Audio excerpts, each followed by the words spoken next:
Monday, operatives of the Rivers State Police Command brutalized 5 Port Harcourt-based journalists reporting for different media houses.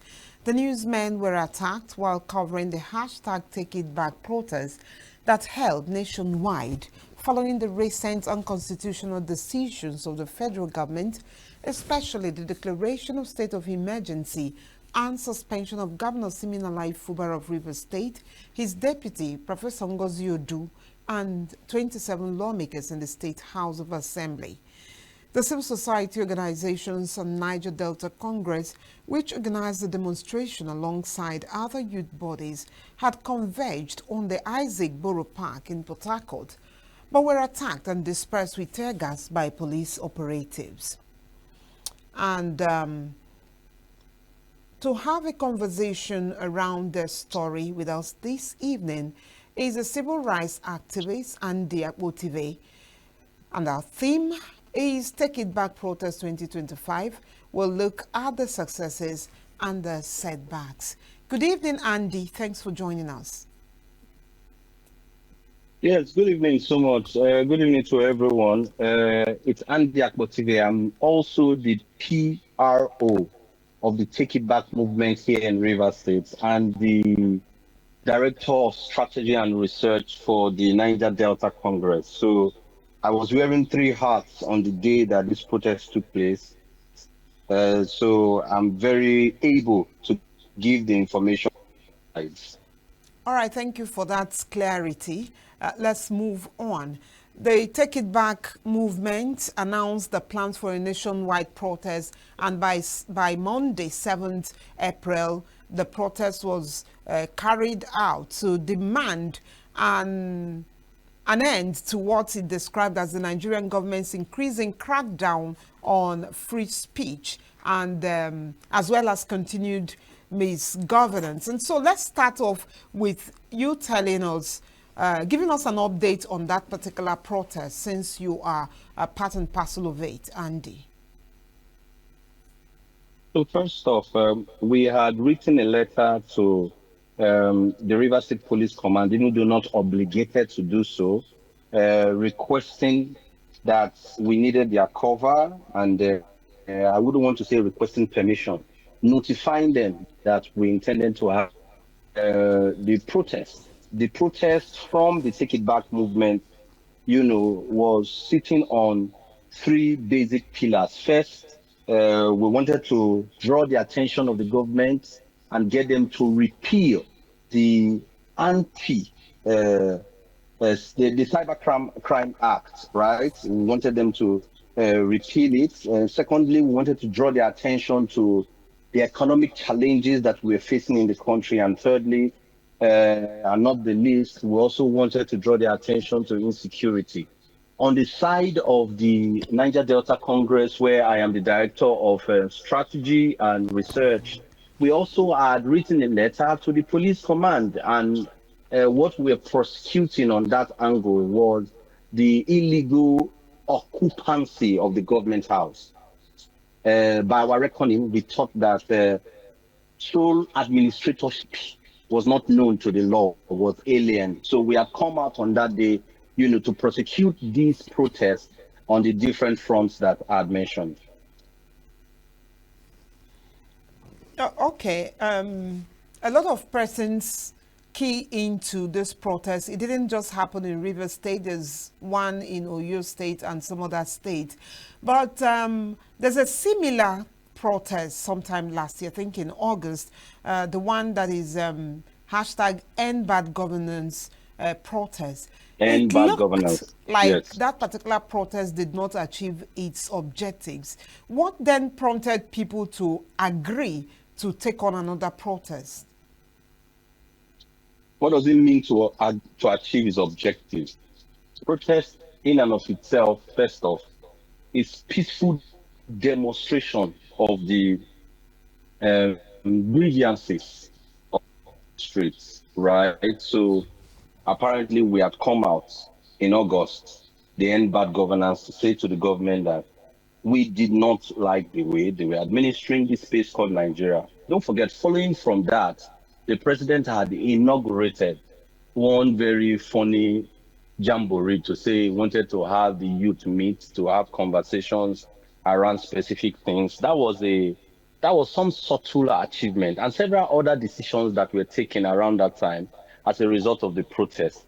And for us, it was just that we had felt, the Take It Back movement felt that the entire political space, the entire spiritual atmosphere in Nigeria had been seized by this current leadership. And we needed to make the point that we are not a part of the people whose voices have been seized, prevented from speaking, like what is akin to what we saw in the days when the children of Israel were taken into captivity in Egypt. They began by first insisting that they bake straw with their hands. They turned a lot of them to eunuchs. And a lot of other things happened with them. But the people were still quiet until there was the standing up of a man in Moses. So the Take It Back movement is the Moses of our time. We are saying that in spite of what the entirety of Nigeria believes and feels, that they do not want to demonstrate and make their grievances known to the government and to the entire world, the Take It Back movement would continue to emphasize and will continue to come on the street, insisting that the good things only must be done by government. If you do not want to govern, then you do not necessarily have to get into government. Government is essentially supposed to be about the people, not about a few bourgeois, a few people who just sit down and all they do is have to appropriate monies to themselves, either as prayers sent into bank accounts or appropriate monies to themselves as a means of buying yachts and buying private jets and buying bulletproof vehicles. We are insisting that all of these things must be known by the international community. We must draw the attention of everybody to the fact that we are being misgoverned. We are being wrongly governed. And so for us, the protest in August achieved to a larger extent what we wanted it to achieve. If we had more Nigerians who were ready, who felt pained enough like we did, and we are ready to come out on the street to join us, I'm sure we would have achieved much more than we did. Well, a lot of persons also felt the pain, but your second statement, concluding statement to what you just said, is that if they were willing to join the protest, and that was the area my question was going to, why would people want to again embark in another protest? It feels as though Nigerians have been captured. That's why you're even asking this question. I want to ask you directly, are you enjoying this government? I want to ask Nigerians listening to me directly, are you buying fuel less than what you bought it under the very, very inefficient administration of President Muhammadu Buhari? Are you enjoying the rates of exchange between the naira and the dollar better than what it was under the very inefficient and inept government of President Muhammadu Buhari? If all of the indices of measuring, good living, all of the indices of measuring a great government are not present in this government, the question therefore is, why are all of you, including journalists, and I dare say, why are all of you not coming on the street with us to prosecute this protest? When we were on the street in August, there were a few journalists who joined and just carried camera as though they are not feeling the things that we are feeling. I had asked the question severally. If you drove your vehicle to a filling station and you said you are an APC supporter, would they sell less than 1,000 naira for you if you were in Port Harcourt? Then if you're in Lagos, maybe 925 naira. If you're in Abuja, maybe 950 or 925 naira. Would they sell less than that for you? If you said that you were Christian and you drove into a filling station, would they sell less than that for you? If you said that you were a journalist and you got into a filling station, would they sell less than that for you?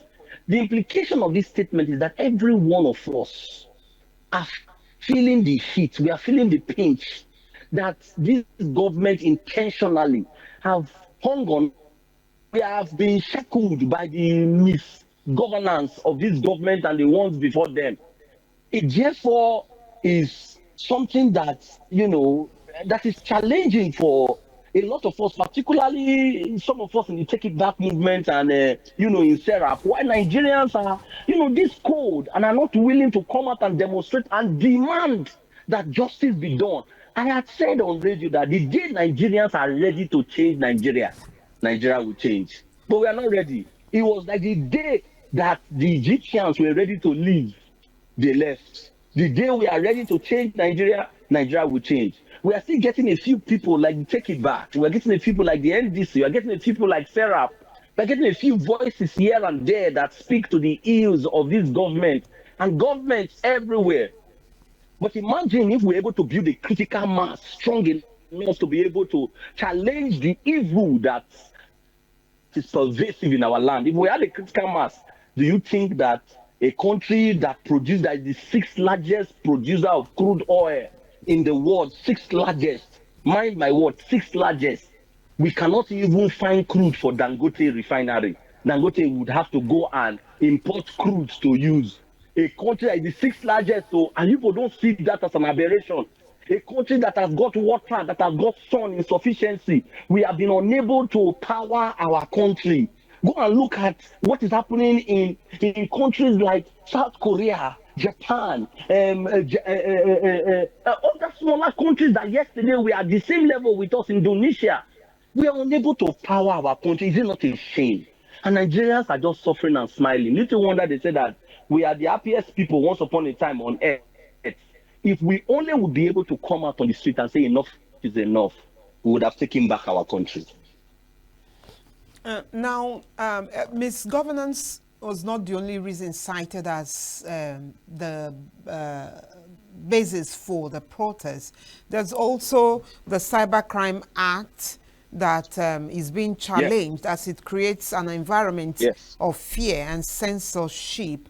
And so the group is asking that it be repealed.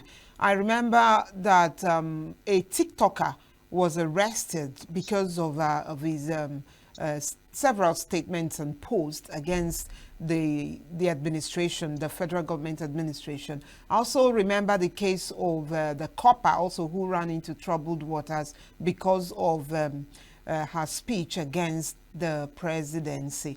And this is one of those things. What is it in particular that made the issue about the speeches, a part of the reason for the protest? It made the speeches what? What is it about in particular that made the speeches what? I didn't get that question exactly. Okay, it's not just about misgovernance, but the speeches. That's the Cybercrime Act that is looking like it is there to stop people from voicing out their opinions about government. That's the where I'm asking you questions. Yes, why yes, is Nigerians the group need contesting that too? So if you just took a look at the Cybercrime Act, Nigerians, as a matter of fact, I would have expected that radio stations and TV stations would have done, some kind of expose, if they had a legal show, some kind of expose on the Cybercrime Act. As we know, what these leaders are doing, they are riding on our collective ignorance and our collective amnesia. Nigerians don't know. Nigerians are not ready to read. Nigerians are not ready to research. And I make bold to say, even journalists, I keep saying that to them in Port Harcourt and in Lagos, even journalists are not ready to research. If I ask journalists like I had done in Rivers State, have you looked at the Cybercrime Act? You will find in a population of 10 journalists who are supposed to know less than 2% have looked at the Cybercrime Act. So if journalists that are supposed to know and give information to the public do not know, you can imagine what is the fate or what will be the fate of the rest of the citizens of our country. It's a terrible situation we have found ourselves in this country. So I'm back to you. Everything about the Cybercrime Act, by our reckoning and Take It Back, is anachronistic. Everything about it does not speak to modern times. and the expectations and the askings of modern times. Everything about the Cybercrime Act is very anti-people in all its ramification. Everything about it speaks to, fanning and massaging the ego of the ruling class, the elites. We are saying we needed it repealed. The entirety of the body of that law is very evil. To put it in a milder term, is not what is expected in the 21st century, the 25th year of the 21st century, that we see as these kinds of laws that are very medieval, these kinds of laws that are very obsolete, that can only, be used in the times of Abraham and in the times of Enoch. These kinds of laws are not what you find in developed countries like America, developed countries like Britain, where you find people on the streets questioning their prime minister, stopping their prime ministers on the street and telling them you have failed. How can you dare do that in Nigeria? I see a few people speak against even pastors. Pastors have even stretched it. Before you knew it, they arrested them and locked them up in perpetuity, using the Cybercrime Act as their cover. So we are living in a time when only the rich would become strong, and the poor will soon be vanquished like a prey, unless and until people come out and say enough is enough. And one of such things we must begin to do as a people is that we must read. We must expose the evil that this government, the executive, legislative, and judiciary, against us, the evil, we must expose it for what it is. And one of such evil is this Cybercrime Act. We are insisting that it must be repealed. We are coming back to do a bigger protest. And this time around, it will be bigger than what they imagined. And even if they tried to use tear gas and shoot at us, because the president of CIV, they shot at him directly, he's still in the hospital. A canister, whatever, they shot him on the leg. The president of NDC, you know what happened to him also. They held him down, the tear gas that was everywhere, and he's asthmatic. He was also in the hospital. These are the kinds of things we are talking about. Because when I came out that day and I looked around, where are the market women? They still went to the market. I looked around, where are the businessmen? They still went to do business. I looked around, where are the professionals? In those days, if MBA and NMA spoke, if Pengassin spoke, the government was threatened.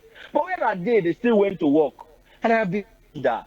That's how long are we going to be fighting for these people? I had nothing, no personal gain or personal interest. I didn't know the governor. I had never spoken to the governor. I didn't know anybody in government. But we thought that there was so much injustice, going on and happening in Rivers State. Those who are even directly affected have gone into hiding all of a sudden. Nigerians do not understand that tables do not turn of their own accord anymore. Tables do not turn. You have got to take position in the place on the table where your bread is better buttered. Tables do not turn of their own accord. Everything remains at a state of inertia unless and until an external force is applied on it. This government will not change. The judiciary will not change. The legislature will not change. They will continue to do things that will benefit them and benefit them only. Unless you and I, journalists, market women, sportsmen, lawyers, doctors, bankers come together and say, enough is enough.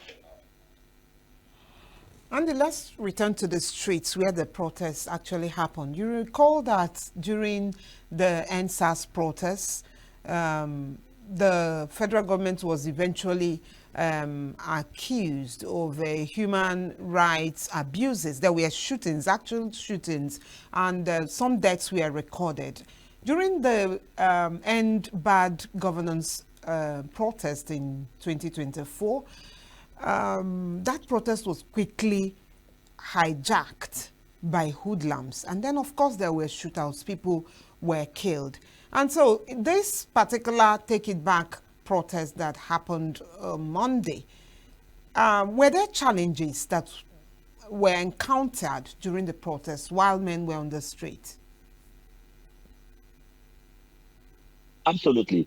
And I must state for the record that Take It Back had been in the forefront for organizing all of these protests that you spoke about, inclusive of the NSAS, and the end bad governance. We were very strategic. Andy Akpotive and his team particularly were involved in all of these, particularly in River State. We were there at the NSAS. We started the NSAS protest in River State. We were there from the beginning to the end, the last day of the end bad governance in River State. I was one of the people that were brutalized by, the people procured by the government to come and fight us. And I had granted press conferences where I said that it was such a shame that the oppressors have procured the oppressed to oppress the oppressed. It's such a travesty that the oppressors are able to procure the oppressed, oppress the oppressed. I'm wondering what kind of a society you can find this kind of an equation. But that said, we experience what we experience with the end SARS and end bad governance. And I dare say with this current protest, because, like I've been emphasizing, Nigerians permit perfidy. Nigerians permit evil. The boys who were giving money to come and shoot at us, hit us with sticks and everything, have they not finished those monies?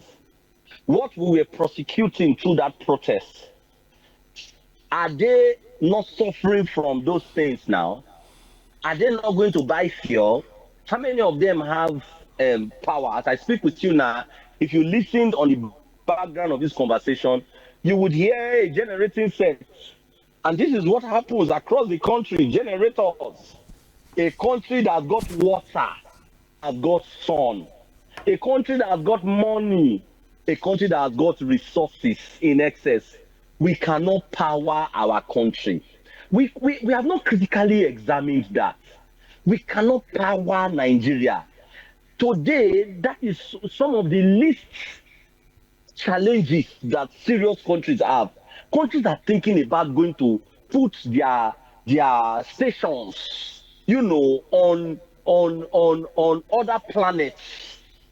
Countries are thinking about how to do bigger things, nanotechnology, AI interventions. We are unable. Let me tell you this, and this is not digressing. I will still come back to the question that you asked.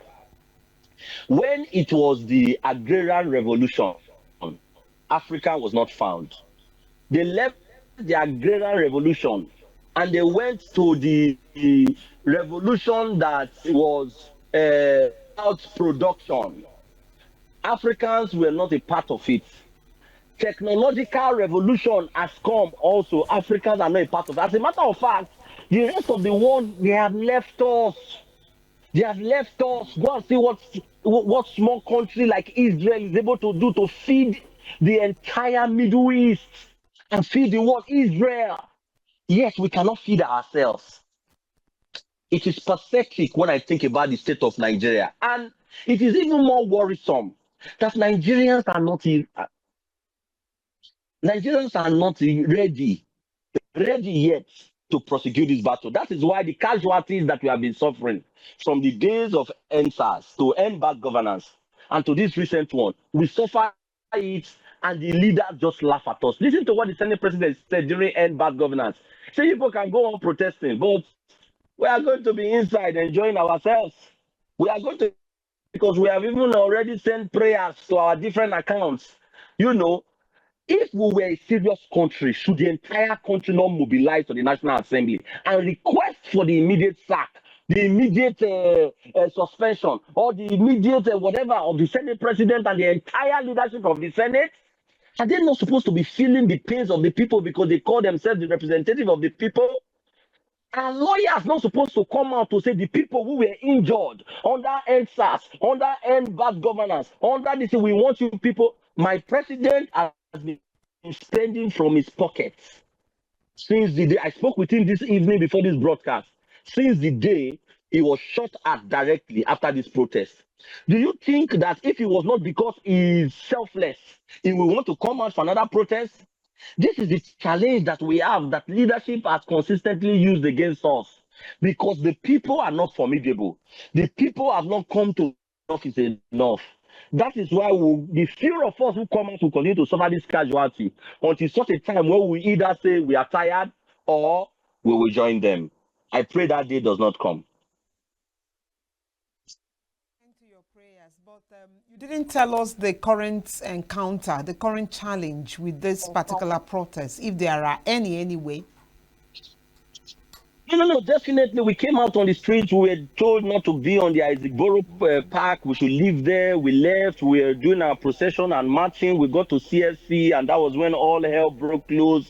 They fired at us and everything. And you can imagine the kind of press report that came from Grace Ringo Coco, the spokesperson of the River State, edited to say miscreants were stealing phones. That was why they opened fire, and that was why they shot tear gas and all that. And we were wondering who the miscreants are. Andy, I hope All of the there people are who no came out to protest casualties. no, not at all. Not casualty in the sense that there were a few people who were shot at. Like the president that I spoke about that went to the hospital. A few people who were not seen, but we began to see them the days after. So no casualty in the sense that somebody was shot at and killed. No, nothing of that nature. But just a few bruises here and there. I'm sure you were expecting some sort of counter attack or whatever it would be called by the government. How prepared were you? So that at least you didn't record casualties, really. But when we say prepared, you would have done were we something going to to ensure that carry that did guns? not happen again. Well, yeah. Like, what could we have done to ensure that it did not happen? We could have carried guns to stand at the police and the civil defense and the military officer to say, if you shoot us, we shoot you. Or how did you expect that we're going to get there to is that will make that not happen? It is the Nigerian state where might is always right and right is never right. The people who have got might, albeit temporarily, because one day power will leave them or they will leave power. They will always want to demonstrate power and wield power in such a way that they will want to scare the people. We knew what was possible, but we couldn't protect ourselves to the extent that we carried fire against them. We knew what was going to happen, but we understood that there was a higher cost. Demonstration we must do, protest we must do. We must register our grievance and we must make the world know. In spite and regardless of what happens, it was a cause we were willing to prosecute. Would you consider the Take It Back protest of 2025 successful? We just only started the process. Indeed, it is successful. There's more to come, and you will hear it. We are gathering, the momentum is gathering. There's more to come. That's what I would say. Right now, the government, they heard us loud. They came against us, the rest of the world heard us loud. And they do not know that the cloud is gathering. The day it rains is not the day the cloud started gathering. Once it's fully gathered, once it's fully formed, it's going to rain. And we'll shock them really very soon when the rain starts pouring. Even those who are using force today will understand that it's better to side with the people than to side with evil leadership. So you're expecting some legislative changes, some specific policies to be affected with this protest, or from this protest, or by the protest?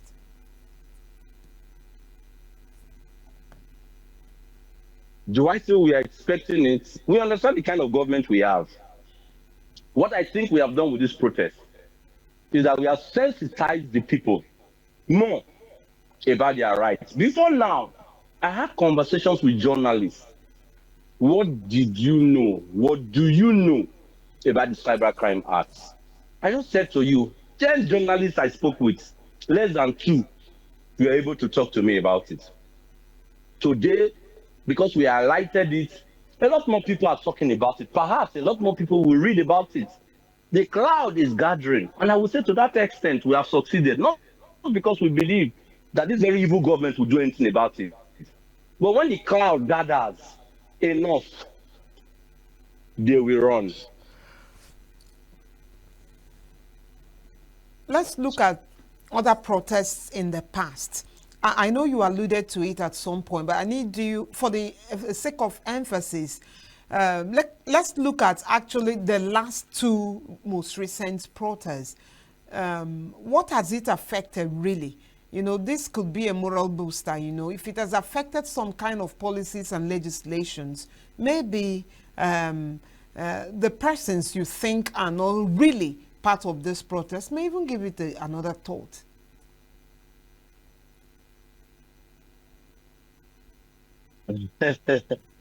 What has it affected? Is that your question? Yes, that's my question, Andy. I have just explained that people have become protests, not necessarily conscientized. take it back protests, like NSAS and bad governance. What are those effects, tangible effects? One of the most important takeaway for every protest is that it stands to inform the people about what is possible, what their rights are.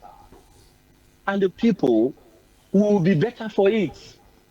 From the days of when even the clergy were protesting, when even the current president protested, Nigerians knew better that it was not good to remove subsidy.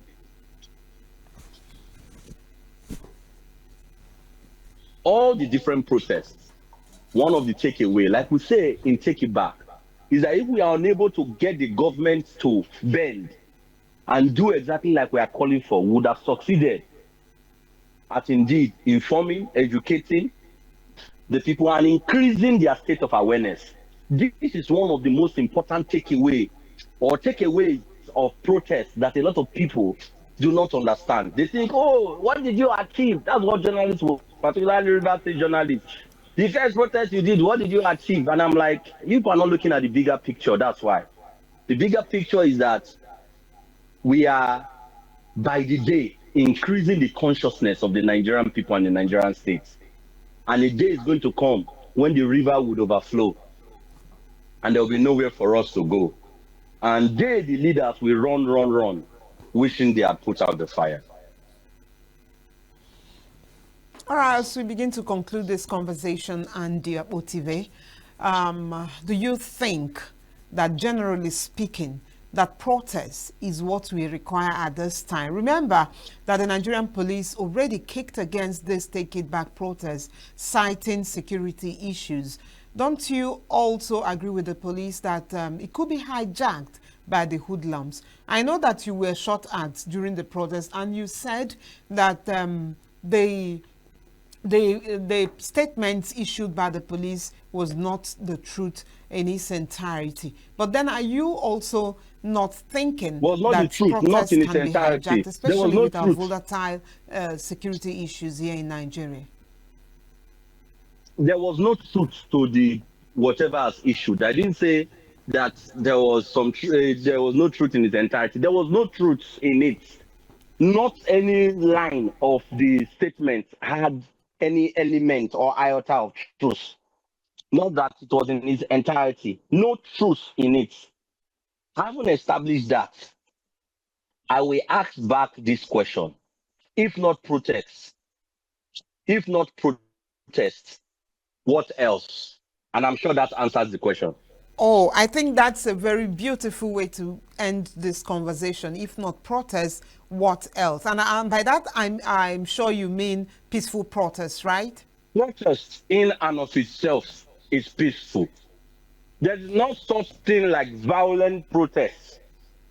Except you want to qualify the protest. If you check the English definition of the word protest, you will see its meaning insurrection. You won't see anything violence in it. Protest is a word that speaks to peaceful demonstration. So when you say peaceful protest, I, Andy Akpotive, will say that's the biggest tautology of our time, made possible by the insanity that is located within the Nigerian state. You have been most resourceful. Thank you for contributing to our subject matter, Take It Back Protest 2025. We looked at the successes, we looked at the setbacks. Andy Akpotive is a civil rights activist. Thank you for being with us.